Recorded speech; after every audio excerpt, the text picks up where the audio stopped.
हाँ तो भाई दोस्तों, मित्रों, साथियों, स्वागत है आपका एक बार फिर से युवा पीढ़ी क्लासेस के यूट्यूब चैनल पर, जो है आप सभी के लिए हमेशा से डेडिकेटेड टू एक्सीलेंस।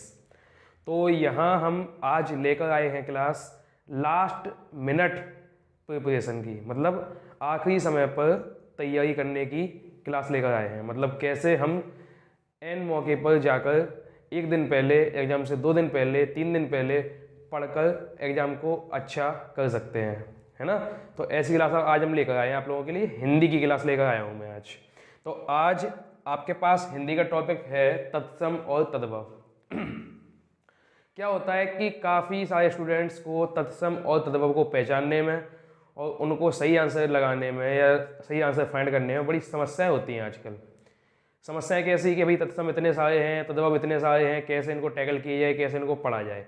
तो सबसे बढ़िया छोटी सी क्लास और सबसे ज़्यादा इम्पोर्टेंट क्लास तत्सम की और तद्भव की, दोनों में अंतर क्या है वो भी आप समझ लेना, और कैसे कैसे हम इनको टैकल कर सकते हैं, आंसर्स को फाइंड कर सकते हैं, ये भी आप समझ लेना। बहुत अच्छी क्लास आएगी, इसीलिए चैनल को करके जाना सब्सक्राइब, अभी वीडियो को लाइक कर देना और अपने सभी साथियों में, दोस्तों में, मित्रों में बांट देना, ठीक है, शेयर कर देना। तो यहाँ हम समझते हैं तत्सम क्या होता है। भाई तत्सम क्या होता है, शब्द होते हैं संस्कृत के, ठीक है, और तद्भव भी शब्द होते हैं संस्कृत के। लेकिन तद्भव में क्या होता है कि संस्कृत के शब्दों को ट्रांसलेट करके हिंदी में लेकर आते हैं। देखो यहाँ लिखा भी है, सम का मीनिंग होता है समान, तत् का मीनिंग होता है उसी के जैसा, उसके, और तद से उससे, ठीक है। तत् माने उसके और तद माने उससे, तद माने उससे और भ माने उत्पन्न, मतलब उससे बना हुआ।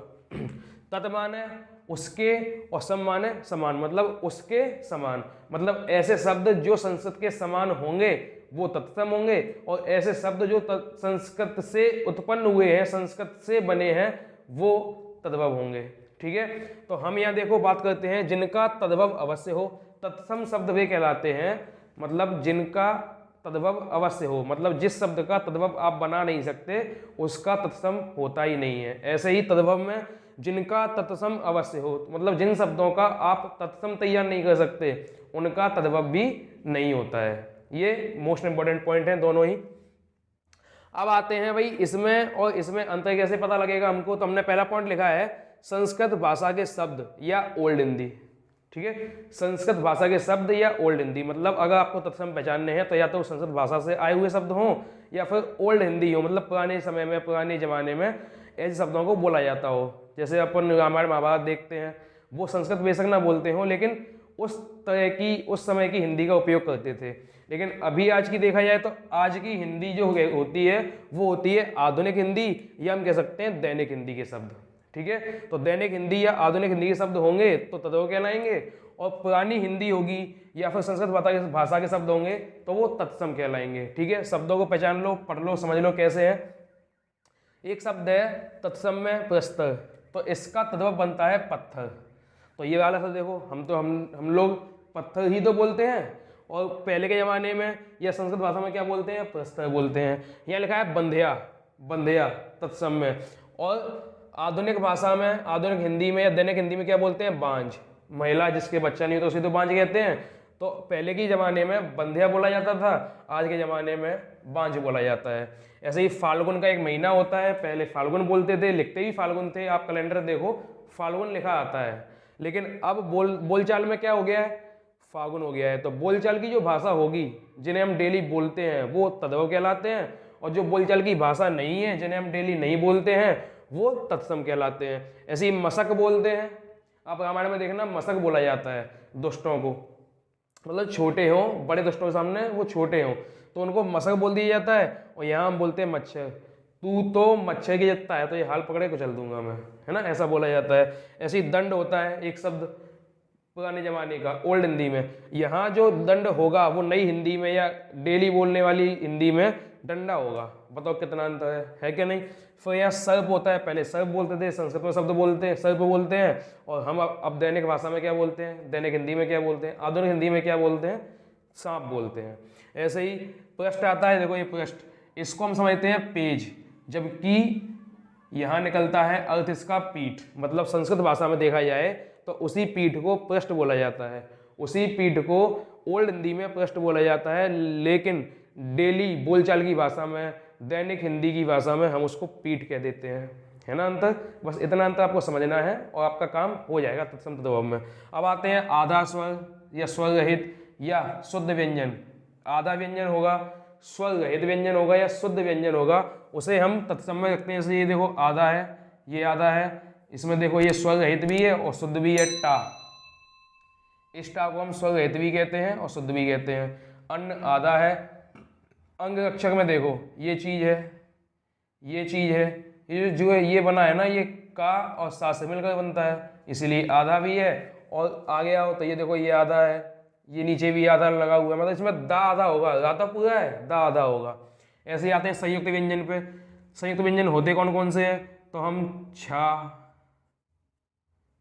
त्रा, ज्ञा, स्रा और इसको भी काउंट कर लेते हैं। तो इन लेटर से या इन व्यंजन से बने शब्दों को हम तत्सम में रख देते हैं। जैसे ये देखो ये त्रा त्रिशूल, सश्रमिक ये विद्यालय वाला धा, सश्रमिक छा क्षत्रिय और ज्ञा से ज्ञानोदय, ऐसे शब्दों को हम तत्सम कह देते हैं।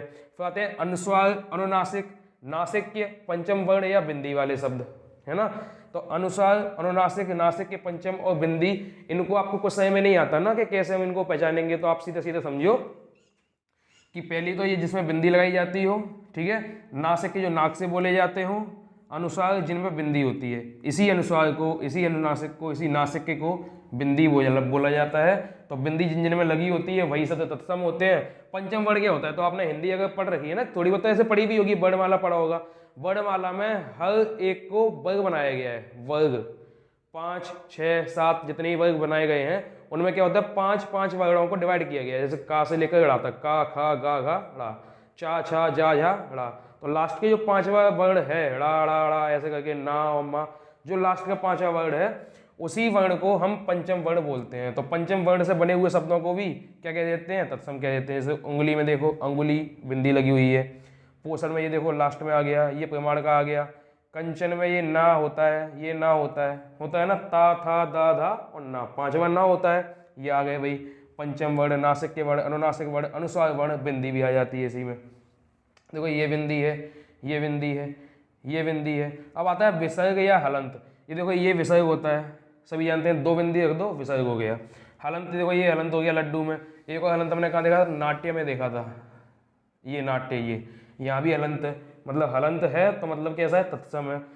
विसर्ग है तो तत्सम है। अब आप सोचोगे ये क्या कर दिया आपने, तो पहले तो यहाँ पर ये बिंदी भी दिख गई होगी आपको, तो बिंदी होने की वजह से ये तत्सम है। दूसरा निस्संदेह को अगर देखते हैं तो अगर इसका हम कहते हैं संधि विच्छेद, 2 टुकड़ों में करेंगे तो नी छोटी वाली ई की मात्रा ना पे और फिर 2 बिंदी आएंगी विसर्ग वाली और फिर संदेह लिखा जाएगा। तो इस प्रकार से हम समझ जाते हैं कि ये वाला शब्द भी कहीं ना कहीं तत्सम का होता है। तो आता है संधि समास।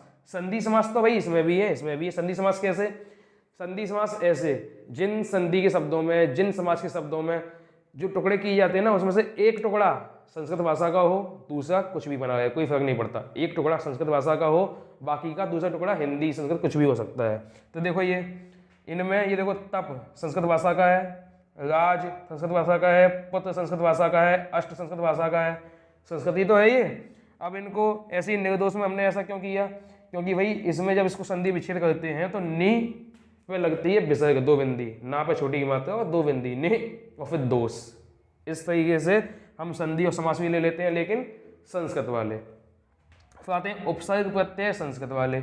उपसर्ग और प्रत्यय भी हमें चाहिए होते हैं, तो उपसर्ग प्रत्यय भी हमें संस्कृत वाले ही चाहिए। अगर आपने संस्कृत वाले उपसर्ग प्रत्यय नहीं लगाए हैं तो तत्सम नहीं होगा। अब ये उपसर्ग प्रत्यय क्या होते हैं, ये उपसर्ग प्रत्यय हो जाते हैं आपके, इनको जोड़ते जाओ तो ये संस्कृत वाले उपसर्ग प्रत्यय होते हैं। इनको जोड़ोगे, जैसे ही आप जोड़ोगे वैसे ही ये शब्द कैसे बन जाएंगे, तत्सम बन जाएंगे। ये आपको ऐसे लिखा मिल जाएगा।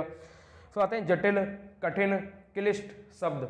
जटिल, कठिन, क्लिष्ट मतलब जो शब्द बोलने में कठिन है वो तत्सम है?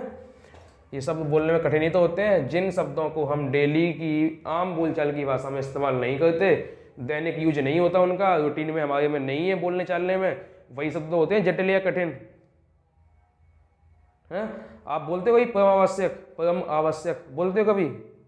महत्वपूर्ण बोलते हो कभी? नहीं बोलते ना। तो इसका मीनिंग क्या होता है? जरूरी बोलते हैं इसके बदले में, है ना। तो इन शब्दों को जिनको हम बोलने में कठिन महसूस करते हो, उन्हीं सभी शब्दों को हम तत्सम में रख देते हैं। फिर आता है तद्भव में। तो एक तो आपने समझ लिया पॉइंट, आधुनिक या दैनिक भाषा दैनिक हिंदी, तो हम इन सबको दैनिक हिंदी में बोलते ही हैं। इनके अलावा कुछ और बोलते हैं क्या इन चीज़ों को? नहीं बोलते। फिर आते द्वित्व या द्विगुण। द्वित्व या द्विगुण में क्या होता है? इसमें एक अक्षर,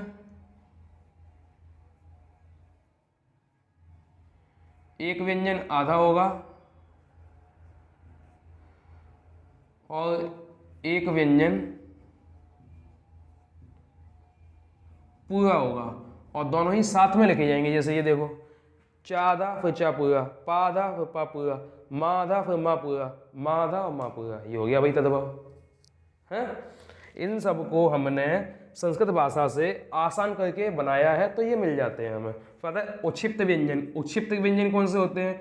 तो जिसमें रा हो ऐसा वाला, और दोनों के नीचे बिंदी आती हो, है ना, दोनों के नीचे बिंदी आती हो, तो इन दोनों को हम बोलते हैं उक्षिप्त व्यंजन। तो देखो सड़क, पड़, पीड़ा, ऐसे कई और शब्द हो जाएंगे। फिर आता है अर्धचंद्र बिंदु। हमने यहाँ पढ़ा था ये बिंदी, और यहाँ पढ़ा है अर्धचंद्र बिंदी। तो यहाँ पर अर्धचंद्र बिंदी होगी तो तद्भव होंगे, अर्धचंद्र बिंदी नहीं है, केवल पॉइंट है, केवल एक बिंदी है सादा सिंपल सी, तो वो शब्द कैसे होंगे? तत्सम होंगे। दोनों में अंतर इतना है बस। फिर आता है पांचवा पॉइंट, क्रिया से बने शब्द। क्रिया मतलब काम, एक्शन। तो कोई भी काम हो, एक्शन हो, कोई भी क्रिया हो, वो सारे शब्द तद्भव हो जाएंगे। फिर आता है संधि समास। जैसे यहाँ संधि समास थे वैसे यहाँ भी हैं, दोनों में अंतर क्या होगा? यहाँ संधि समास में सारे के सारे शब्द, टुकड़े भी, टुकड़ों में एक शब्द होना चाहिए संस्कृत का। यहाँ संधि समास ऐसे जहाँ टुकड़े भी हो जाते हों, लेकिन उन टुकड़ों में वो शब्द हिंदी के ही होते हों। अगर संस्कृत का हुआ तो तत्सम होगा, और अगर हिंदी का हुआ तो तद्भव होगा। तो बस ये हो गया। गंगाधर, कैलाशपति, शयन, नदीश, है ना, ये सारे शब्द कहीं ना कहीं हिंदी के होते हैं, और हिंदी के होने की वजह से संधि समास जितने भी होंगे जिनमें हिंदी शब्दों का उपयोग किया गया होगा वो सारे तद्भव होंगे। फिर आता है उपसर्ग प्रत्यय हिंदी में। यहाँ पर था उपसर्ग प्रत्यय संस्कृत में, मतलब यहाँ पर जो उपसर्ग प्रत्यय होंगे वो हिंदी वाले होने चाहिए। ये लिखे हैं सारे हिंदी वाले, तो ये हिंदी वाले होंगे तो तद्भव कहलाएंगे, अगर ये संस्कृत वाले हुए तो तत्सम कहलाएंगे। फिर आता है सरल, सुगम, आसान शब्दों की श्रृंखला। सरल, सुगम, आसान शब्द, ये जितने भी शब्द हैं आप पढ़ के देखो, सभी आसान है, सरल है, सुगम है। ये शब्द आप पढ़ के देखो, सारे के सारे जटिल होंगे, कठिन होंगे, क्लिष्ट होंगे। बस इतना आसान है तत्सम में और तद्भव में। हो गया तत्सम और तद्भव आपका। सिंपल सा फॉर्मूला है। सबसे सिंपल फॉर्मूला क्या है? सबसे लास्ट वाला। सबसे लास्ट वाला फॉर्मूला इंपॉर्टेंट है और फर्स्ट वाला फॉर्मूला इंपॉर्टेंट है। ये दो चीज़ें अगर आपको ठीक तरीके से आप पकड़ के चलते हो तो आपका तत्सम तद्भव क्लियर हो सकता है। सिंपल सी बात है। मीन्स क्या? संस्कृत भाषा के शब्द या ओल्ड हिंदी, और जटिल, कठिन या क्लिष्ट शब्द इधर आधुनिक भाषा या दैनिक हिंदी, इधर सरल, सुगम, आसान शब्द। बस हो गया तत्सम तद्भव। बस इतना सा करना है, आपका तत्सम और तद्भव दोनों क्लियर हो गए। कोई समस्या, कोई कठिनाई है ही नहीं। तो भाई आप लोगों को कोई डाउट हो तो आप कमेंट सेक्शन में जाकर कमेंट कर सकते हो, कुछ समय में नहीं आया हो तो आप कमेंट कर सकते हो, और वीडियो पसंद आई हो, अच्छा लगा हो, मेरा प्रयास, मेरी कोशिश है, तो भी आप कमेंट में कुछ अच्छा लिख सकते हो। कोई समस्या नहीं है। बस इतना होगा कि मुझे आपके इन कमेंट से थोड़ा सा हेल्प मिलेगी, थोड़ा मोटिवेशन मिलेगा, मेरा हौसला बढ़ेगा कि भाई हाँ, मेरी क्लास किसी काम आती है और कोई मुझे देखता भी है। बाकी का शेयर, सब्सक्राइब और लाइक वगैरह जो आपको ठीक लगे करते रहना। लेकिन अगर आपको वीडियो अच्छी लगती है तो शेयर तो जरूर करना, ताकि आपके दोस्तों, आपके भाइयों बहनों के काम आ सके। और ये क्लास ऐसा नहीं है कि केवल हम गवर्नमेंट के प्रिपरेशन के लिए ही कर सकते हैं। कोई भी जो 8th 10th 12th एकेडमिक या कंपटीशन जो ऐसा भी स्टूडेंट हो, सभी काम आने वाली क्लास है ये। तो शेयर जरूर करना, सभी लोगों को शेयर करना। वीडियो पसंद आए तो शेयर करना, नहीं पसंद आए तो लाइक करके जाना। मेरी मेहनत का नतीजा मुझे मिल जाए, बस इतना सा है। चाहे रिश्वत समझ लो, चाहे घूस या मेरी फीस। वीडियो को लाइक जरूर करना, चैनल को सब्सक्राइब भी करना, दोस्तों से करवाना। और वीडियो में जो कुछ भी गलत बोला गया हो, गलत समझाया गया हो, उसके लिए क्षमा चाहते हैं। आप मेरी गलतियों को कमेंट सेक्शन में आकर बता सकते हैं, और अगर सही है, अच्छा है, तो भी आप कमेंट सेक्शन में जाकर कुछ अच्छा सा मेरे लिए कमेंट कर सकते हैं। बाकी का अपना ख्याल रखिए। Take care and bye bye.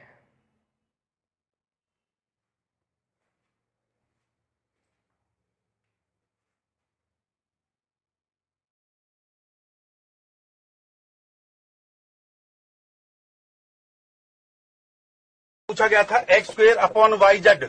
तो ऐसे सवालों को करने के लिए देखिए, एक तो बेसिक ट्रिक है, एक तो लाइक और शेयर ठोक दीजिए महाकाल का, दबा के लाइक और शेयर ठोक दीजिए। पूरा साल मेहनत करता हूं आपके लिए बेटा, ऐसा नहीं चलेगा, ऐसा नहीं चलेगा। देखा आपने लापरवाही का नतीजा है। खत्म। देखो मत, जल्दी से करो सब्सक्राइब। एक लाइक भाई लाइक करे, फॉलो करे, शेयर करे। क्या चाहिए बदले में हमें?